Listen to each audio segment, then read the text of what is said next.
Hello, welcome listeners to another episode of Listen, Learn, and Love, hosted by Richard Osler. Our guest on today's podcast is my friend joining me from the Bay Area, San Francisco area, Amy Watkins Jensen. Welcome to the podcast, Amy. Thank you. I'm so happy to be here. About 3 or 4 weeks ago, I've been following Amy and all that are involved in her work on Women on the Stand. That's an Instagram account we'll talk more about. And about 4 weeks ago, just had this impression to reach out to Amy and invite her to be on the podcast. And I realized we had communicated like 5 years ago, and I had declined I declined Amy's request to be on the podcast. And I think it's because I was just so busy and overwhelmed. But in a rebuke of the spirit, I felt impressed and so glad we're doing this 5 years later. But you probably have more to share after 5 years. Let me give you a little bio about Amy. Amy Watkins Jensen is a Bay Area humanities teacher, writer, and founder of Women on the Stand, an online community exploring women's experiences and equal partnership within Latter-day Saint theology and culture. Her work blends storytelling, faith, theology, and lived experiences as she fosters thoughtful conversations about equality, equal partnership, and belonging in religious life. Through her platform, she amplifies the voices and stories of other Latter-day Saints who are seeking more equal partnership in their families, wards, communities. She shares her work on the Instagram account, Women on the Stand. We'll link to that in the show notes, listeners, and on Substack at Women on the Stand. And I've just been aware of your work for a long time and so grateful to have you on the podcast. In preparation for this, listeners, I listened to the Mormon Land podcast. Peggy Fletcher Stack and Dave Noyce do such a good job. You were on that platform maybe a month before this will come out, and I'm grateful you were there and more people are hearing about your good work. Amy's given us an outline. I'll just give you an overview of her outline. She's going to talk about her early foundations. She's going to talk about her mission years.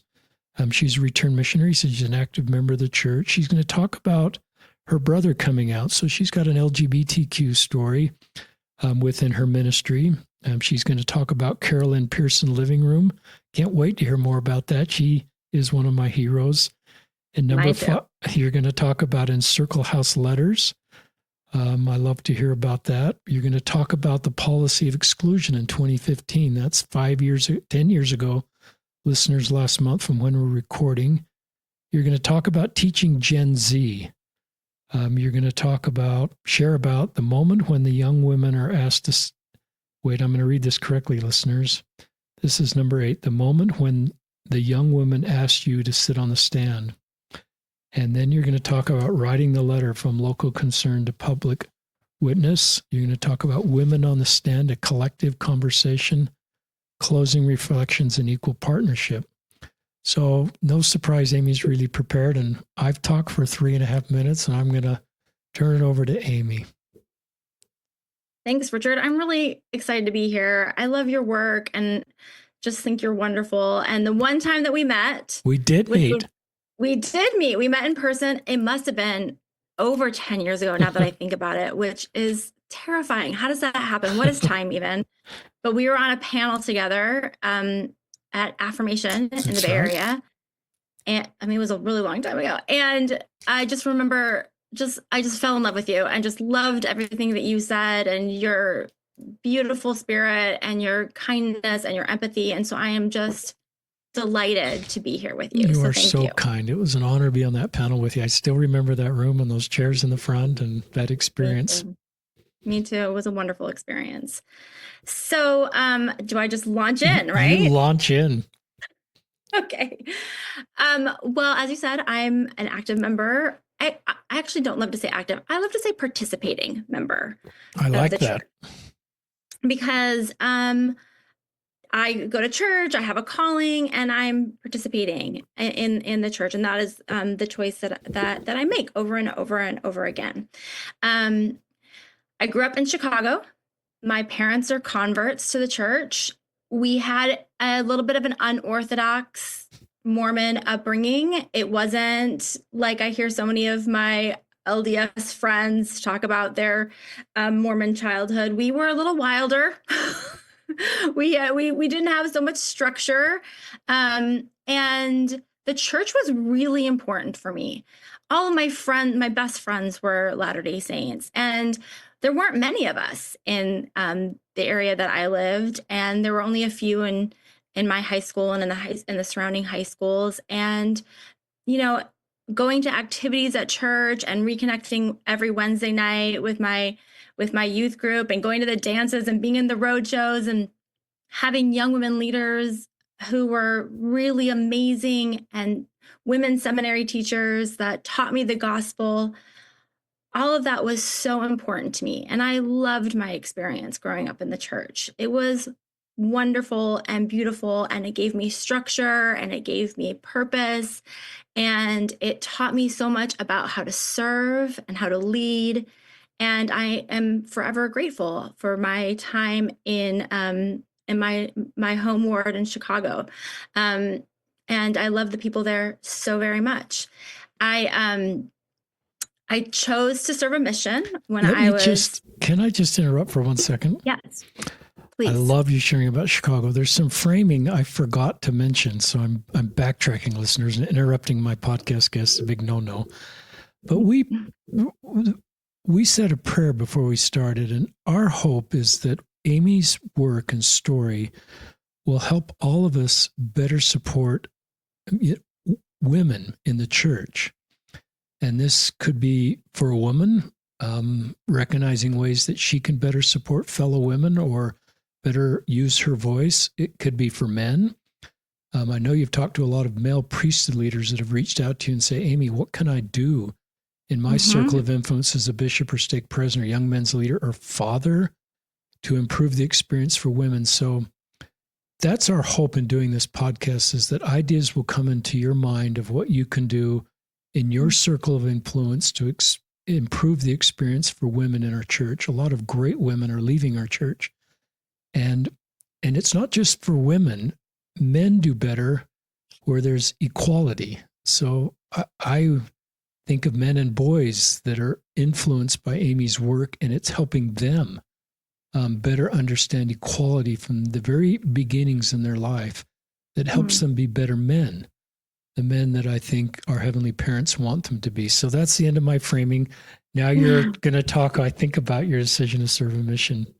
I love that so much. Thank you for saying that, because when we talk about gender equality, right, and when we talk about partnership, it's not about women, actually. It's about whole church thriving. It's about family thriving. It's about flourishing. When women flourish, everyone flourishes. That just makes sense, right? And so when we talk about it just as something for women, or a nice thing to do for women, even, it's not the real story. It's not even really what we're doing or why it's important, because it's important to everyone, right? It's important to all of us, because if we want thriving communities, then we want women to thrive. And we want women and men to thrive side by side and together. Love that.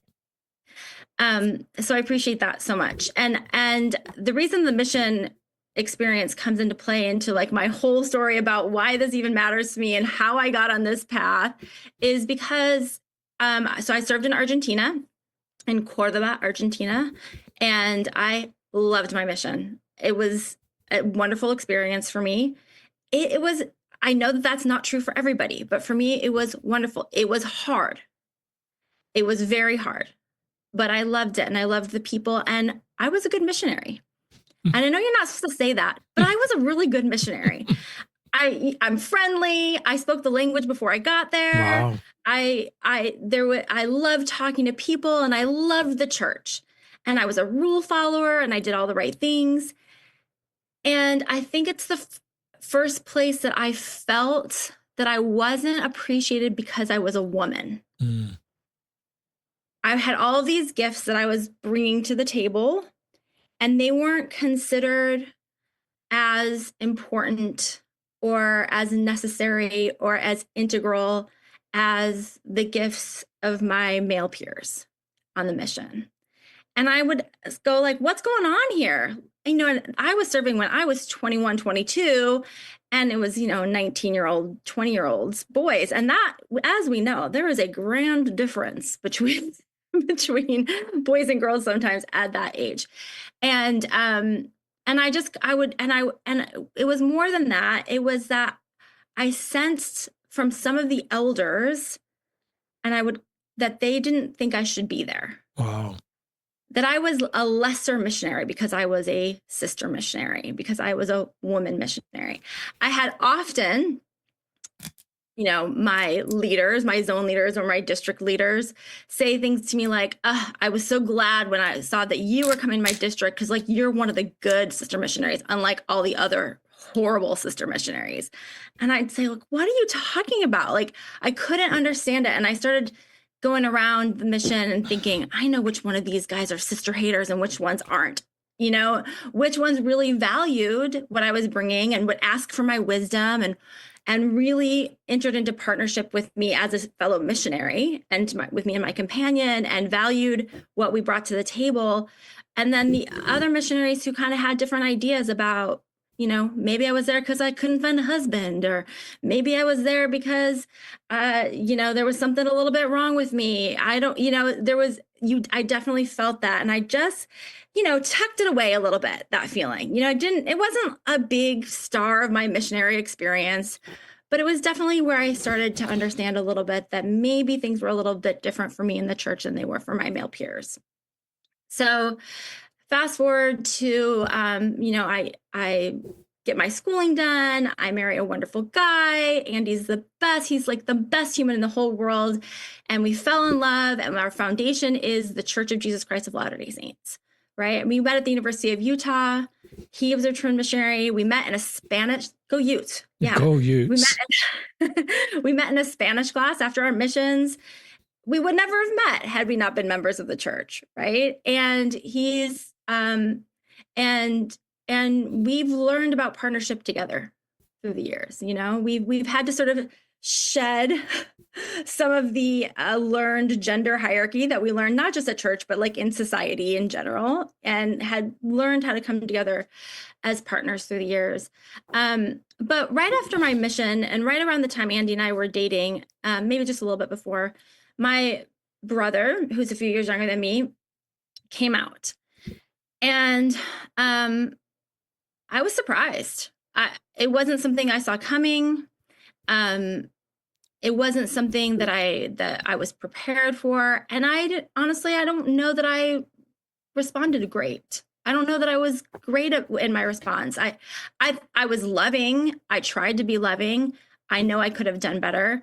My family, who I said is not the most traditional Mormon family in the entire world, even in all of the struggles that we kind of had coming to terms and coming to grips, we all were, of course, accepted. It was never anything about like, oh, well, he's got to change who he is, or this is not okay. There was never any of that.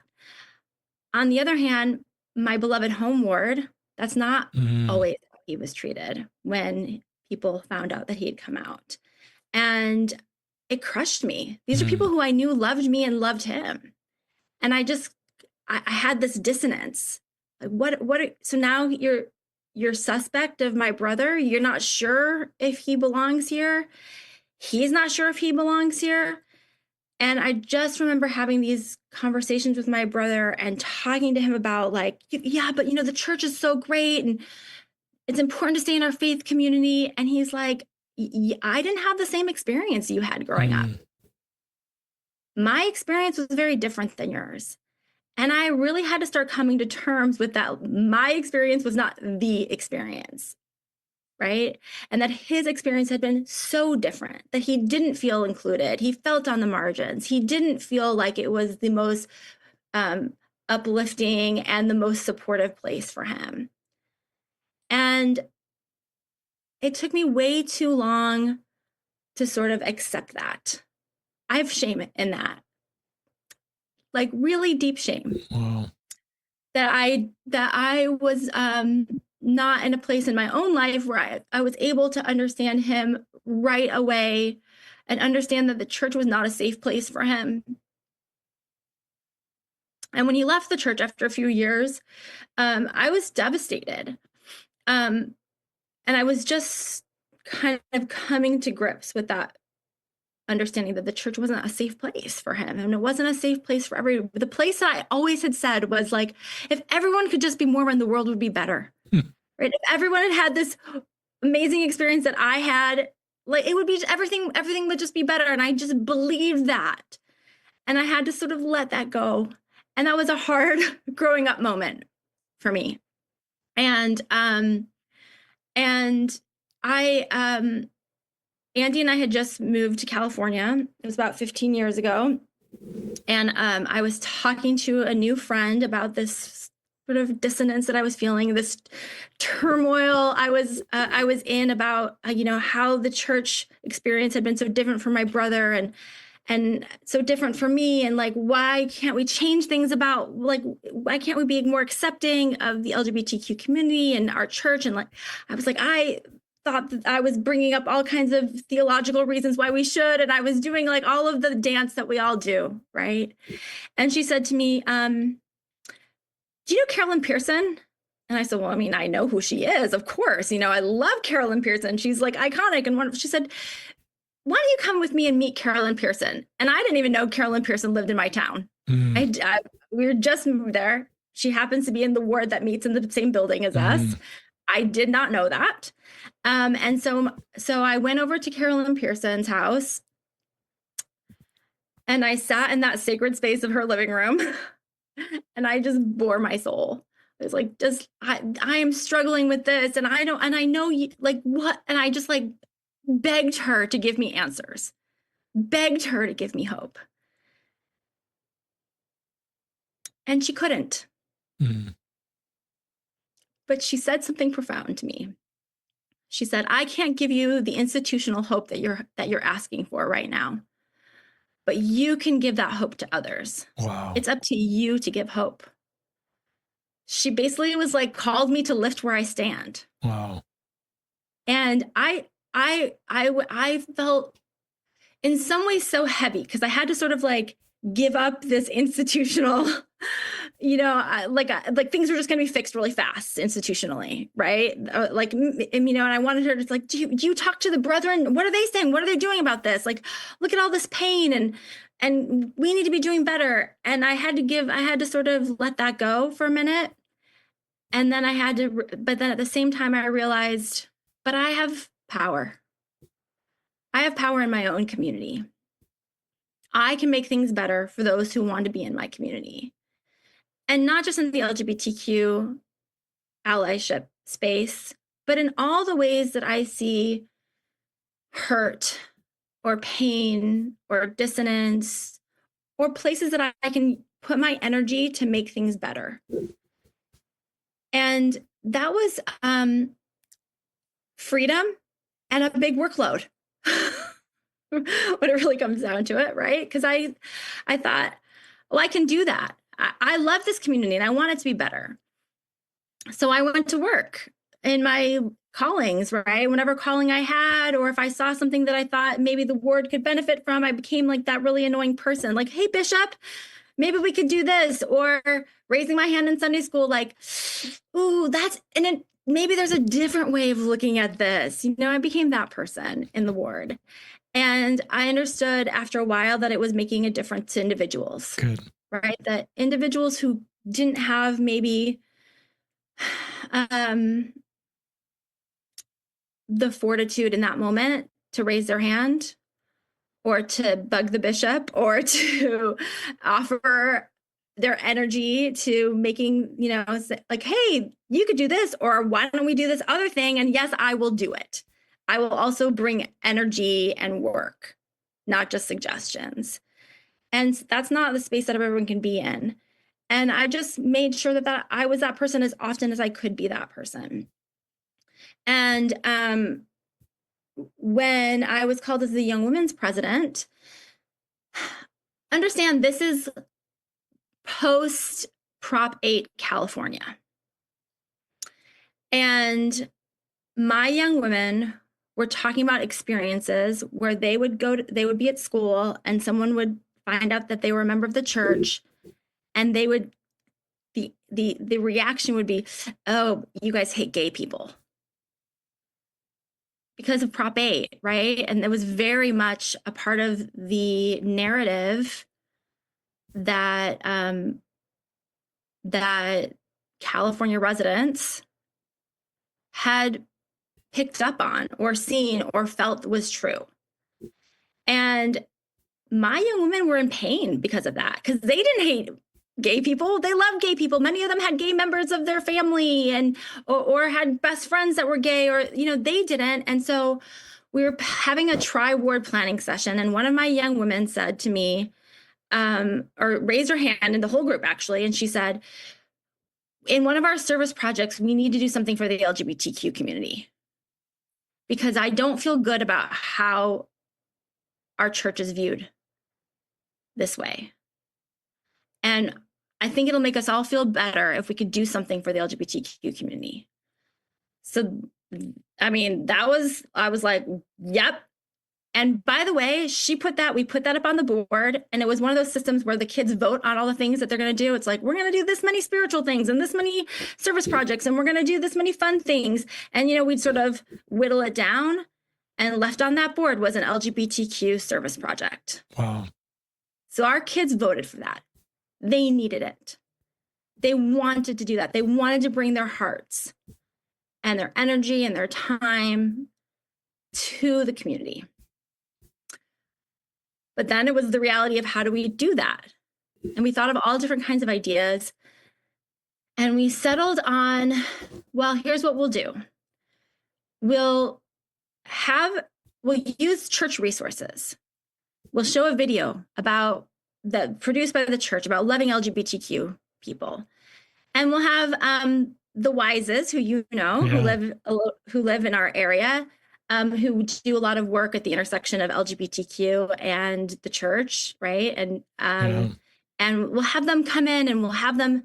I mean, he was a bishop at the time. We'll have Bishop Wise come in and talk to our youth, and then we'll write letters to Encircle House, and we'll just say, hey, I'm a 14-year-old in California, and I just want you to know I love you, and we're from this ward, and we support you, and we just want you to know that we think you're fantastic. Whatever, whatever you felt like you wanted to say to a kid who might be a Latter-day Saint, LGBTQ youth who might need just a little bit of confirmation that they belong and that they're loved from another Latter-day Saint youth. It's so simple. It's like, we thought, this is great. And I took it to my bishop, and the bishop was very involved in it. He said, this is fantastic. Yes, let's do that. And we took it to the stake president, and the stake president said, this looks great. We'll do it. And then when the announcement came out what it was going to happen, unfortunately, there were some people who didn't like it.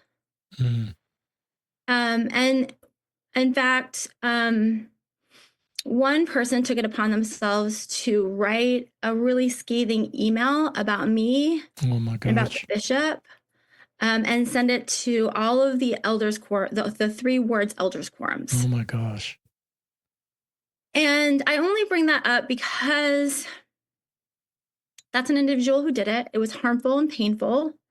It made other people then question whether they should send their kids there. Yeah. And so, half the kids and parents were invited to the activity. So half the kids and parents that could have come didn't come to that activity. And it was a painful personal moment too, because the person who wrote it was actually a friend, who I considered a friend. That was hard. That was a really hard moment. We did the activity, and for those who showed up, it was beautiful and wonderful. Everybody's there. The whole stake, the stake president's there, and he's like, I don't know what the big hullabaloo is. This was fantastic. And we're like, yeah, we know. It's not, this is simple. But, people are people, and we all have our weaknesses, and we all have our prejudices and our fears. And at that moment, I had to make a decision. It's like, well, is this going to affect my testimony? Is this going to affect my understanding of the importance of my faith community? Is this going to, how is this going to affect me? And And I just felt, I was prayerful about it. And I felt like what you need to do is just keep going and doing what you're doing and let it go, forgive. Um, and I don't know that I've reached full forgiveness, if I'm being super honest. It's still painful to me. But it is this like moment in time where I can see sort of like this crossroads in my own life of like, am I going to take the heat? Not just like be the ally, like not just say like good things, but I'm going to take the heat for doing good things too. And I think you got to take the heat for doing good things. And I knew it was a good thing because I knew from my own prayer that like God was on my side. And I didn't doubt that. So I took the heat and I kept on being the Young Women's president. And very soon after that, the 2015 policy came out. And that's when everything broke for me. Like the shelf that was fully laden with all of my little baubles that were tilting and just came crashing down. And then for the first time I thought, oh no, I'm leaving. I'm not doing this. It just came to me like, this is the most not Mormon thing. This is not my Mormon church. And that's when like my real faith stretching and expansion, and where I allowed myself to just like find all of the good in other religious faiths, in other good books and good works. I allowed myself to like expand beyond, because I knew I couldn't stay. My spirit wasn't letting me stay in just like the same box the container that I had been living in. I needed a larger container. And that was really important for me, that faith stretching. It was painful. Like, I know some people would call that a faith crisis. And I do think it was a crisis to me personally, but ultimately became a stretching. It allowed me to take more in and to love bigger and to know God better and to understand my heavenly parents' plan in a different way. So I am forever grateful that I was able to stretch and take in. And I am not grateful for that policy, not even a tiny little bit, but I am grateful for my stretching.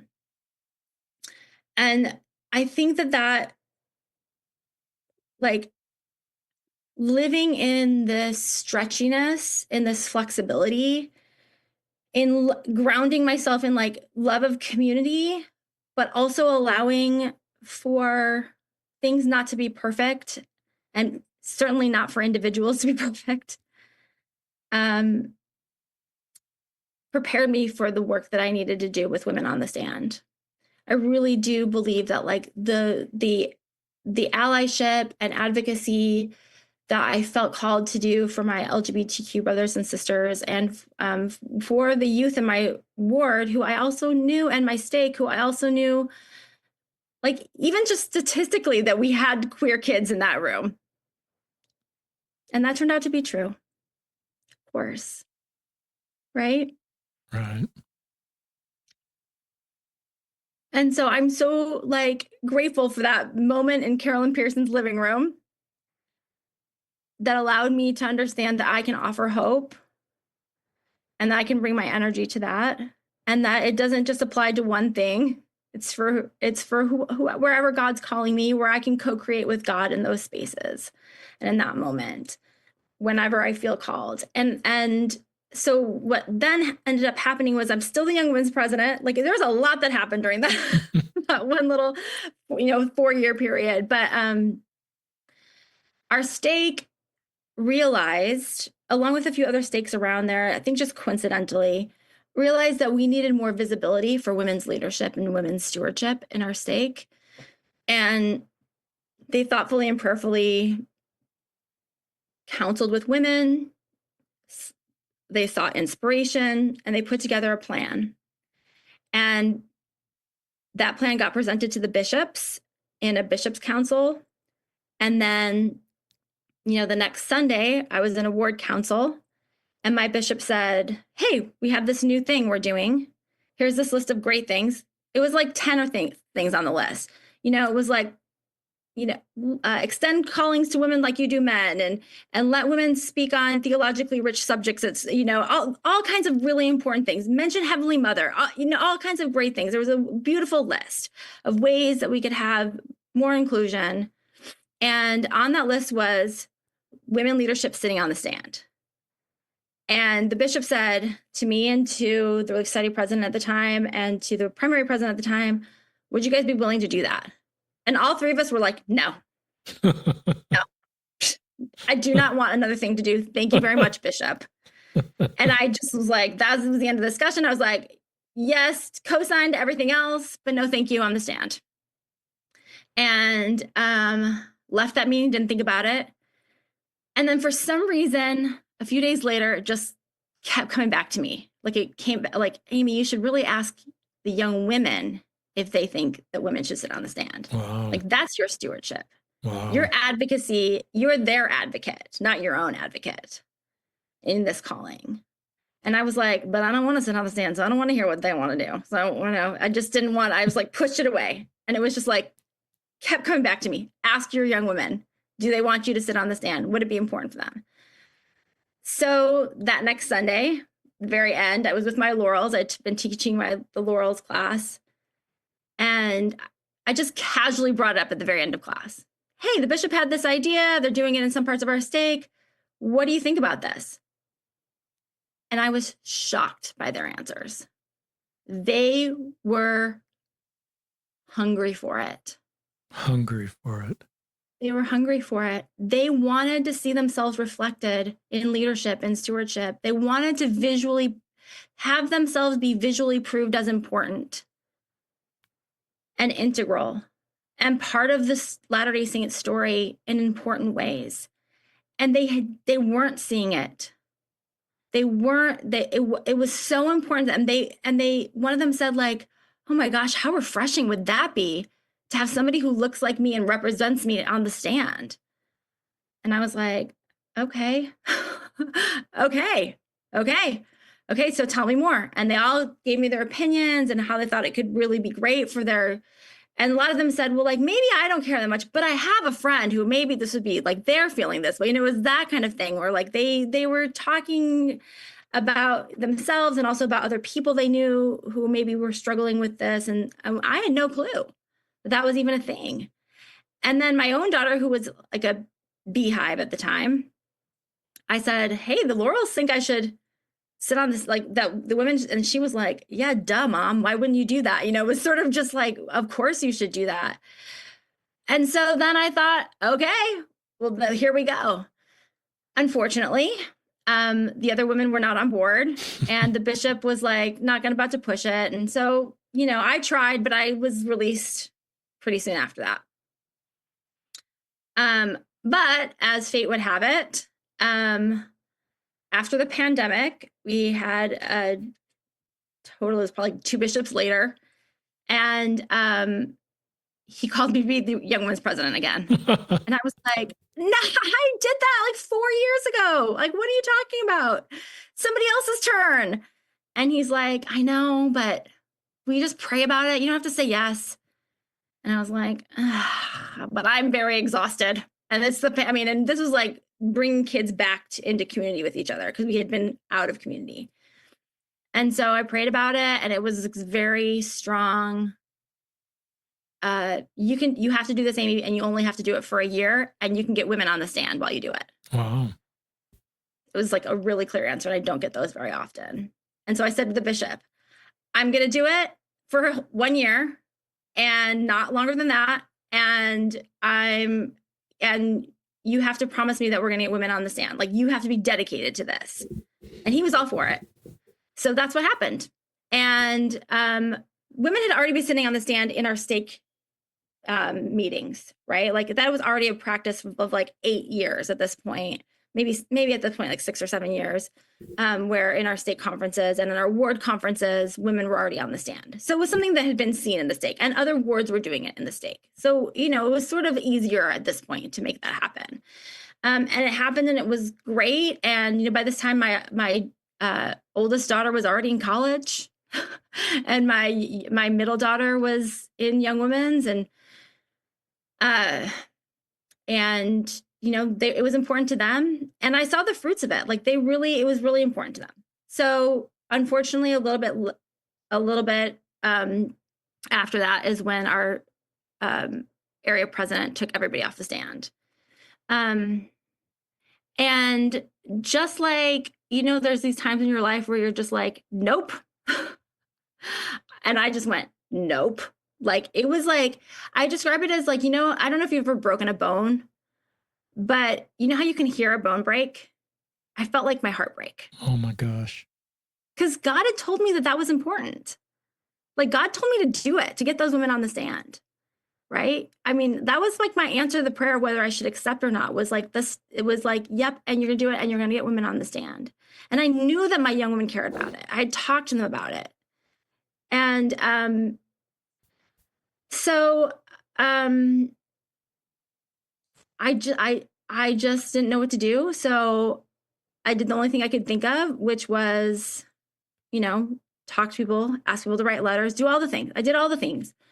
And none of it worked. I did all the things that they tell you to do, right? Talk to your leadership, go up the chain, write letters, and it just didn't work. And it was just met with a wall. And my local leaders they were also upset. Like the men who had put these in place and who cared about this, they had been doing this in equal partnership already. Like, this was something they were doing to help, to like bless the vineyard that they had stewardship over, the part of the vineyard they had stewardship over. So they were also upset. It wasn't like they were just like, no big deal. Everyone was upset. The members were upset. The leadership was upset. The councils were upset. We were all upset. And you don't know what to do. And when it really comes down to it, was where I realized there's no really good mechanism for like feedback in the church. If you're just this, average Latter-day Saint trying to do their best to do to like help the church thrive, And so that's why I wrote my open letter to the women that were in the general presidencies, because they sit on the stand at General Conference. They're our advocates, right? I believe in that stewardship. And I put it out there, and a lot of people signed it. And that's sort of how Women on the Stand was born, was because if I didn't do anything, I had to quit. It just like, I either have to do what I feel called to do, or I have to just take my energy elsewhere.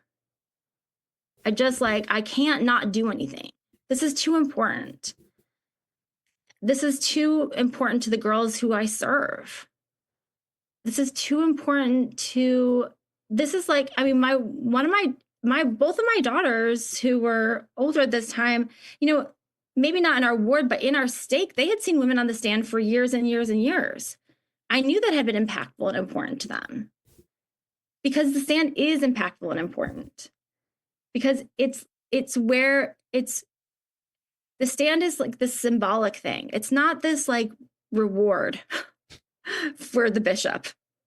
In fact, I don't think bishops even would ever say that. Right? Like, they wouldn't say that. They wouldn't say like, oh, I love sitting on the stand. They do it because it's their stewardship to do it. They do it because it's the right thing to do, because they can have inspiration and receive the information that they need from that view. And also, us in the stands can know who our leaders are. It's symbolic of stewardship, and it's symbolic of priesthood power. And it's symbolic of service. So when women are on the stand, next to men on the stand, it's symbolic of united service. It's symbolic of united partnership, leadership, stewardship, and shared priesthood power. And it matters. And it also helps women understand their important place on councils. Right? If you're up there and you're representing, you're like, I am a symbol up here. I'm a symbol of who sits on this council. My voice matters. So it's a powerful thing to sit on the stand. And so, it seems like it's also a little thing, right? It's like, it's so small. And it was so impactful. And so I think that that's sort of where that's where it was all born, from just like trying to do the right thing and trying to co-create with God and be prayerful and trying to do the right thing with like, what do I do now? And doing it thoughtfully and prayerfully. And I'm grateful for that, because it expanded my, we don't just talk about women on the stand and women in the stand, right? We have respectful conversations about partnership, about what are our best practices now in the church, like what's available to us right now. How do we harness the doctrine of equal partnership within the structures that are current right now without any more change? And then we talk about what can we do?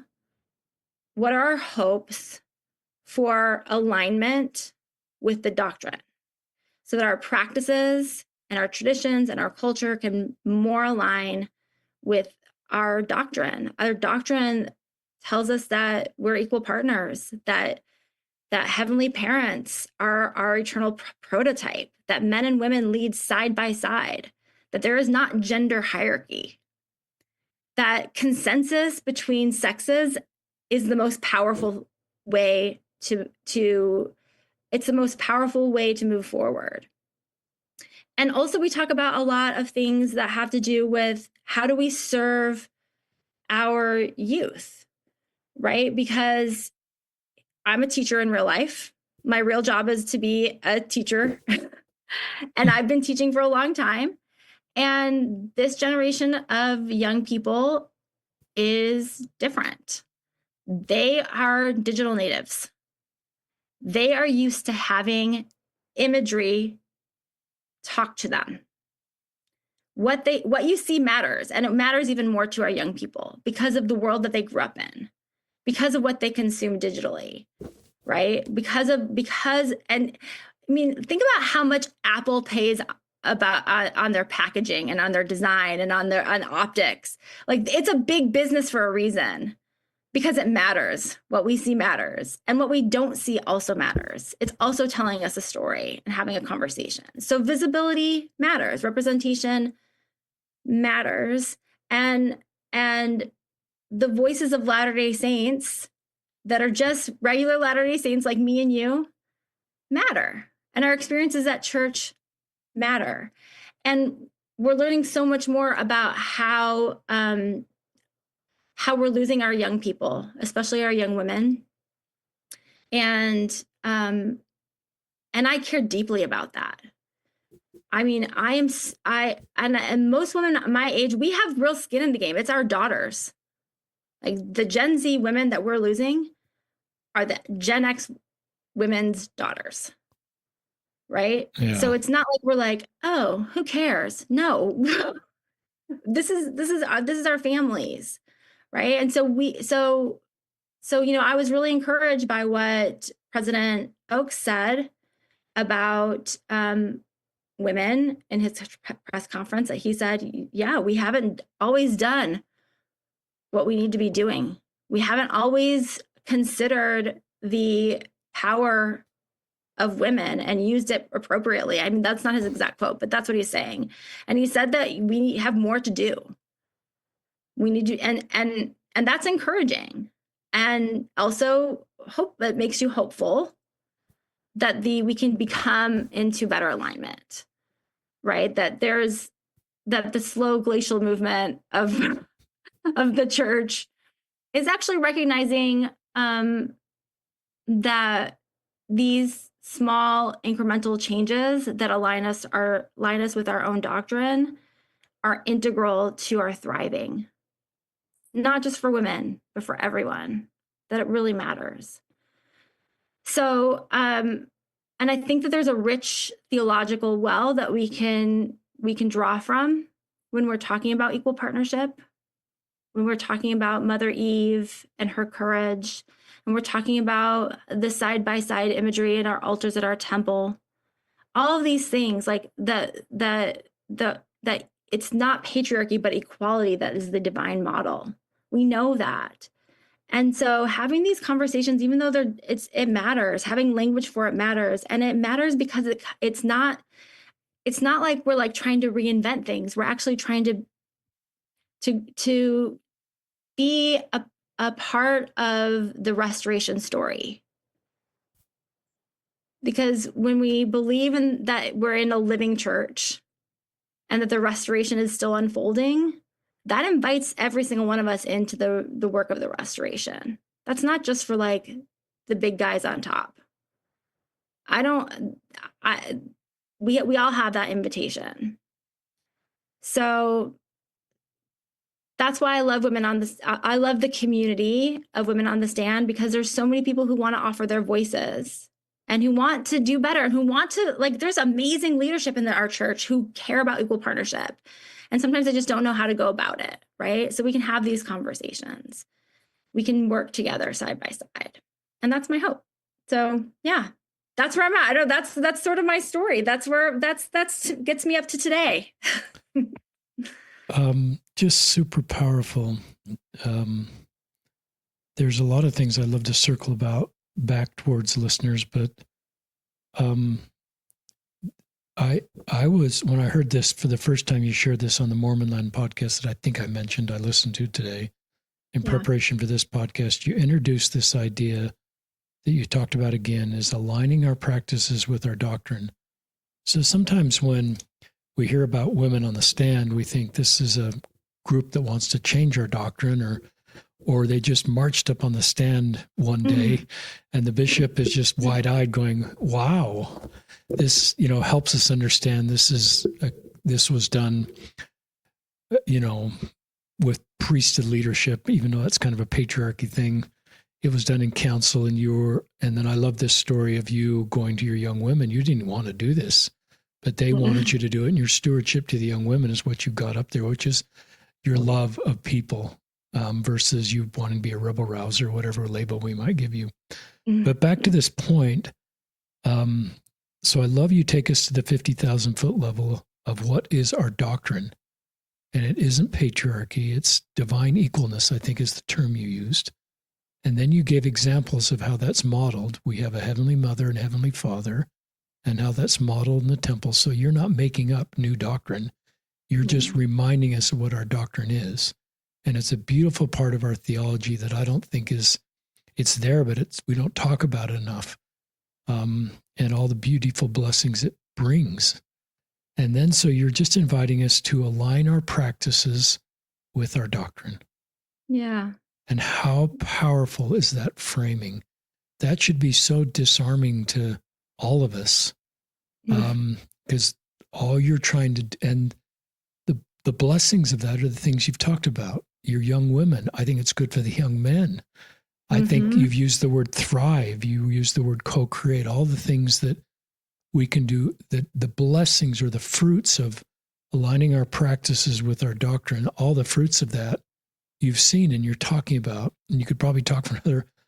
And so that's such a powerful part of your story that's deeply moving to me and so true. Yeah.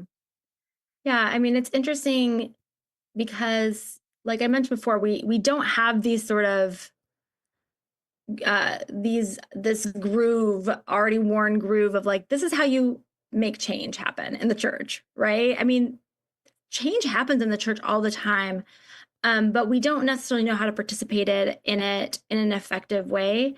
And I'm not saying that I know how to do it, but I'm dedicated to plodding along in respectful and being respectfully relentless, right? And that's what I'm inviting everyone to do, is be respectfully relentless in our hopes for change and in our actions, and what we do in that way.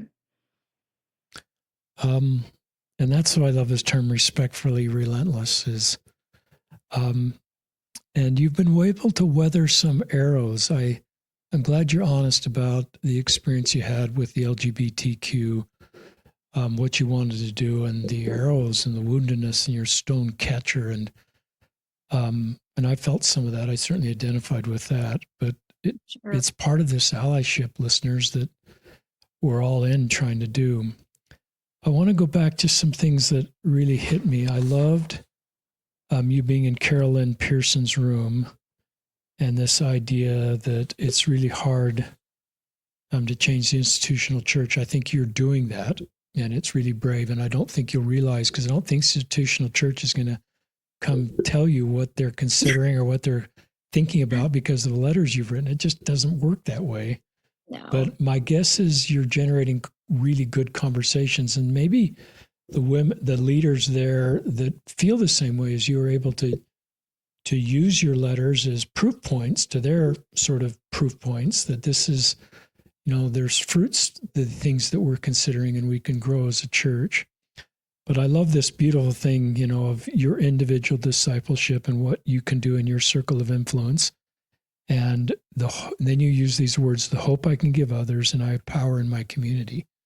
So you have gone full steam with that charge from Carolyn. I think you're already that way before you walked into her living room. But it's inspiring to me. And I would guess it's inspiring to a lot of people. So thank you for that. I loved you being honest about the policy of exclusions. And I haven't shared too much about this, listeners, but just you being honest. I was finishing up my YSA bishop assignment, and this is the year I became an ally, was 2015, and counseling gay men in the ward. So all this was happening, and the policy of exclusion statement happened. And you did a really good thing where you separated, it was not a good policy, but it helped me in a way to be a better advocate. And that's true for me. I think I wrote down, this is what I wrote down in my margins as you were speaking, Amy, is I didn't completely trust the church to tell me how to feel about gay people for the first time, because I was so uncomfortable without this policy. And it caused me to go reach out for the first time to a couple in a same-sex marriage from my high school class and go to dinner with them. And I posted on social media for all my YSAs to see that, that I did it before my round of interviews that night, and I just wanted to be with these good men and listen to them. But it was motivated by the policy of exclusion, and that I didn't agree with. But I don't want to say that policy is good in any way, but I'm careful here. But it did cause me to shift in a way that probably wouldn't have caused me to shift without it. So I don't think it was still from God, because it caused me to shift. But sometimes these things that happen that aren't a good policy, it was reversed. So I think that's a sign it wasn't a good policy, because it's 3 years later, it was reversed, as you probably know, listeners. So that was, that's been my journey a little bit with. So I love you talking about that. I'm just going back to my notes. I love this idea that you went to the young women and asked them what they wanted you to do. And it wasn't about you, but it was about your stewardship. And what a powerful principle you taught in that, Amy, for all of us. I wanted listeners, because I get confused on Gen Z, Gen X, and millennials. So I actually Googled this. Gen Z is our 13 to 28. And that's the group that, I've seen some stuff that Jana Reese just released. That's the group that's leaving the church more than any other group. Her research shows of all those that were affiliated with the church, what of all these different groups are leaving the church, and the highest number, and it's Gen Z. Yeah. And you know that, and you just shared that, and the numbers back that up. And that's countrywide and also within our church. And so numbers are our friend, listeners. I've always been a market researcher to some extent and wanted to know the numbers. So then I wanted to know, why are they leaving? And I may make assumptions, but I think it's good to study why they're leaving and find the reasons that you would know, because you spent so much time. Amy, why are they leaving? Do you want to answer that for our listeners? I know it's a lot of different reasons, but why? Yeah. I mean, I think it's complex, obviously, and there's not one answer for this. But I think essentially they're leaving because we are not meeting them where they are. Right. So there's this principle in education that is an important one in teaching philosophy. And my own teaching philosophy is that if you can't meet students where they are, they will never get to where they need to be. And I just think that in many ways, the institutional church is a gigantic machine. It's huge and it's hard to change things. And I understand that. I think that we can be realistic about that and also understand that if we are not meeting them in their own gifts of a generation, right? Because they're the gifts of empathy that this generation displays and the gifts of understanding that this generation displays and curiosity that this generation displays should be gifts that they're bringing to our congregations, to our faith communities. We should be meeting them in that and letting them lead us, because they're the next generation of leadership. They're the next generation of people who will take up this cause of bringing God's children unto Christ. And that's a cause I care deeply about. And so I think it's complex, but I think if we're letting them lead the way, I do believe that every generation has its purpose, right? That they're different. And, being a digital native is something that us old folks really can't understand quite. How different their lives are and their understanding of things. Like, they have deep knowledge of random things because they've been able to always go down all these rabbit holes their whole lives. Anything they're interested in, anything they're curious about, anything they care about, they find information and you cannot stop them. Right. And that's amazing. And also can, if you're afraid of that versus you're saying let's meet you right where you're at. Let's talk about these things. Let's talk about them openly. Let's talk about where we're going wrong and where we're going right. Let's talk about the questions you have. And, it's so, and, I know for my own daughters and from my students that I've had over the last many, many years, they are capable of great love and empathy in a way that astounds me. Truly astounds me. And they want to see themselves in the sacred. These young women are yearning to see themselves in the sacred. And we should offer that to them. We should offer that to them. We should meet them right where they are. We should say, bring your gifts. Let's have these conversations. So yeah, I don't know. I don't know that I have any real answers, very sort of concrete, but I do think that it's essentially that we can do better for them. I agree. And the narrative I would have said it's a sign of the last days, or it's Satan sign of, I think there's what I call unforced errors, things that we can look inward and say, how can we do better, versus just blaming this on a narrative that excuses us from any accountability to think, what can I do better in my circle of influence to help Gen Z women in this case that we're talking about? You probably get lots of bishops and stake presidents that reach out to you and say, Sister Jensen or Amy, what can I do? I want to improve. I want to match what you're talking about. I want to improve the practices in our ward and our stake to match our doctrine. Give me some ideas. Tell me about those ideas and conversations. Yeah, so I do have that, which is fantastic. That's been such a great part of having the platform, is that I get to, a bishop in Canada will say, hey, I saw this and I really want to have better partnership. I really want to make sure that we are really, our councils are strong councils, and I want to do better. And these are wonderful men who care about this and understand that it's necessary for the thriving of their wards or their stakes.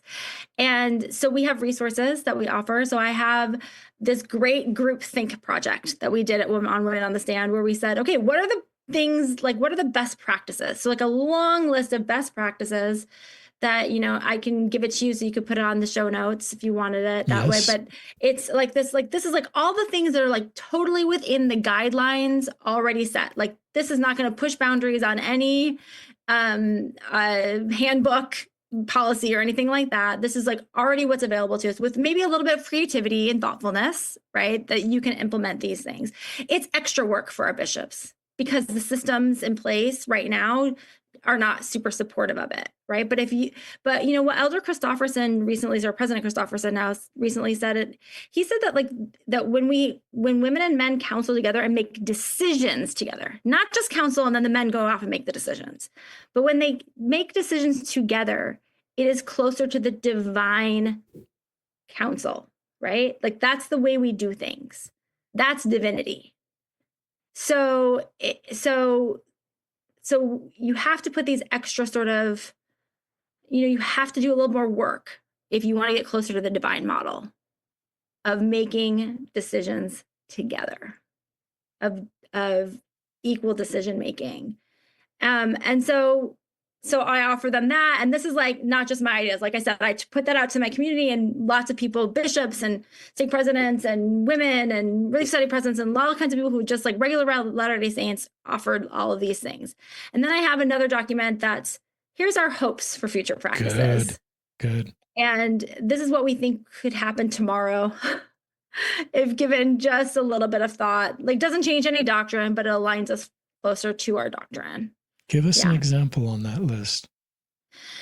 So something that's on that list is, for example, why can't we have a stake council, right? We have a stake high councilman, but why couldn't we have a stake council with women and men both on it, like equal amounts of women, equal amounts of men on a stake council? I mean, does it really a priesthood office? Maybe, I don't know. Like there's things like that maybe that pushes it a little bit further. And there's little tiny things like, hey, women should be able to hold their babies during their blessing, the baby blessing, if they choose to, right? They should be able to be a part of the rite in that way and be part of that familial rite. Right now, it's not very specific in the handbook, but most bishops don't allow it. Some bishops do, some bishops don't. But if you could just be really clear in the handbook, like, hey, talk to women, see how they want to participate in this rite. Do they want to hold babies? Do they want to hold the microphone? Do they want to be the first one to bear their testimony after the baby's been blessed? Like, how do you want to, or would you rather just be in the pew? That's okay too. But let's have these conversations with women about how they want to participate in these rites. There's other things on the list that are like, hey, women could be a financial clerk, right? Like women could be a mission leader. What do we like? What are there things that we're just saying are priesthood, but they're not really priesthood offices? They just sort of, that's the way we do things, but that's not really like because they have to be that way. But there's all kinds of things like that are just, these are ideas. No one's saying like, it's not a list of demands. It's a list of ideas of things that we can do that would be more inclusive, that would really harness this power of equal partnership at church, right? We talk a lot about like equal partnership at home. We talk a lot about like, but equal partnership in the heavens. But let's have equal partnership at church too, since that's the divine model. So, yeah. I love all of those. I love just you inviting bishops to meet with a mom of a newborn and asking her, the mother that carried this baby for 9 months, and the sacrifice that is, delivered this baby. We just had a grandchild born this week, be a C-section, the sacrifice for our daughter-in-law. And then when it's time to bless that baby is ask her, how can we make this the very best experience for you? Would you like to hold the baby? Would you like to hold the microphone? Would you like to be the first to bear your testimony? Would you like to not just, but be in the congregation and just absorb the experience?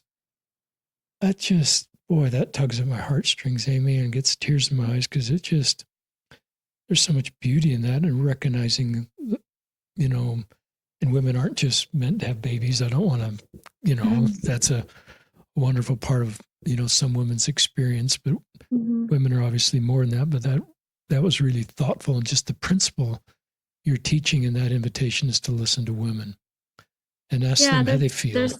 There's so many things that are things like that if you just take women's wisdom seriously. Wow. Right? If you just say, hey, we're about to call a new bishop, and instead of just asking the men in the congregation, maybe I should be asking women. Who do you think would be a good bishop? Because they do that all the time. You know it, right? Like they talk to all the men and, okay, well, it's not going to be you. If it's not going to be you, who else should it be? Right? They stake presidencies. I mean, women are never consulted. Women on stake councils are never consulted about, like, hey, who do you think would be a great stake president? Who should be the next one? Who would you put on that list? They ask the men, right? They interview them and they ask them afterwards, like, who should be on this list? Who have, or they ask. So when we say, like, oh no, God's just gonna, no, they're gonna get a list, and then God's gonna decide from that list. So like, let women put their names. Like, let's take women's. We always talk about like women's intuition and women's high spiritual power. Like, do we take that seriously? If we do, then we want to counsel with women in all these big decisions we're making. That's beautiful. I think good revelation comes from good homework like that and good legwork. So I love that. There, our bishop's getting released in our ward and sometime at the 5-year mark. And my wife and some of her friends have kind of thought who would, and they have a different lens. I've liked their lens. They're maybe more aware of the ministering, the compassion, the empathy skills that really resonate with them, probably some of the men too. And, that may not come through as much with, men looking at men. So I love that. I love all the things you're suggesting for boys. We have 4 sons that are home, and they've been raised obviously in a patriarchy in a church, but then they go into a world that's not, and marry women that aren't. And I just, this is a code thing. Men, obviously the men in your stake and ward needed to lead on the women on the stand. You just didn't walk up there one day and protest. No. And so that's part of our job as men, is what can we do in our circle of influence, being allies to women to match the doctrine that Amy's inviting us to match. And I love these ideas because they are thought starters. And then my brain starts to go, once you start opening this space in my brain, Amy, and what else, it leads to other things. One thing that came to my mind, I love that you mentioned what Elder Oaks said in his press conference. And that could be a ward council discussion, or you could take that as a local leader and say, what Elder Oaks has already given the invitation. We don't have to wait for the institutional church to do institutional wide things. What can we do? We have priesthood keys. We have stewardship responsibility. What can we do using what he said in our own ward stake, whatever organization, to already do what he's invited us to do? So that's something that came to my mind when you brought up President Oaks. I've made a lot of mistakes in this space, listeners, but one of the training I got as a YSA bishop and somebody was, we sit around in ward council and we go around, everybody's needs, and we were on the elders quorum needs, and the other men in ward council were chiming on the elders quorum president's suggestion. And I asked the Relief Society president to chime in on the elders quorum suggestion, and she was kind of shocked. And because she thought that was not her space, but when prompted, she had incredible insights into this elders quorum president question that the men were addressing. And it was powerful for me because it's reflecting what you're inviting us to do as the divine combined counsel of that question, because we involved women. And women are underrepresented on ward councils and state councils, you point out. So sometimes they're gun shy, and, so we need to do a better job, because we're better off listening to the women and their contributions and the things that they can help us grow. More thoughts that come into your mind. I've got about 8 more minutes and I've got to sign off, and I'd love to hear what else you'd love to share with us.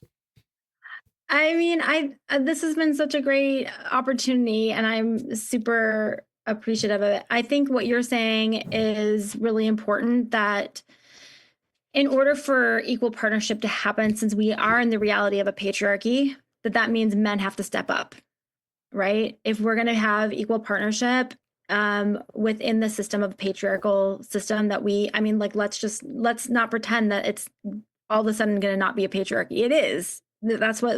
So that means the stewardship is on the men to make equal partnership happen in their own spheres of influence at church. Now, I'm not talking about at home. At home, that's different, right? But at church, because the structures are so in place that like the men are the decision makers and the women are the influencers, and only influence when men ask for that influence, right? That's just the structure that we're currently under. So it's important to understand the responsibility, not because it's a nice thing to do for women. Let's be clear. It's not, the purpose of that is not just like we should be nicer to women. We should include women more. The purpose of that is if you want thriving wards and if you want thriving stakes and if you want the wisdom and power of women to be harnessed and utilized, and if you care about that, if you take that seriously, right? That's why it matters. It's not just a nice thing to do.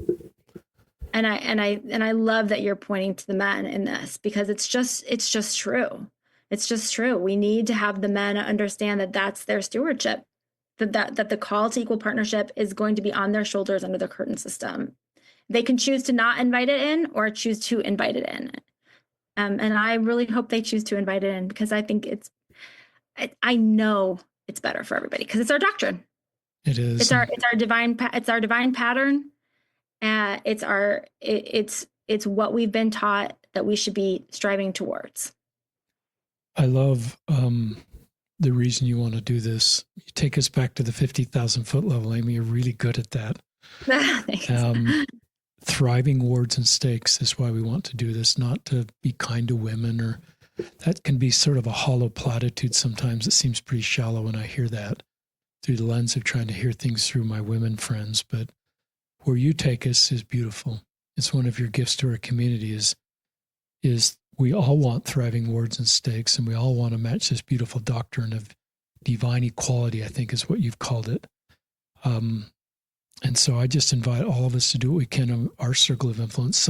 For the men, we may have to take some spears.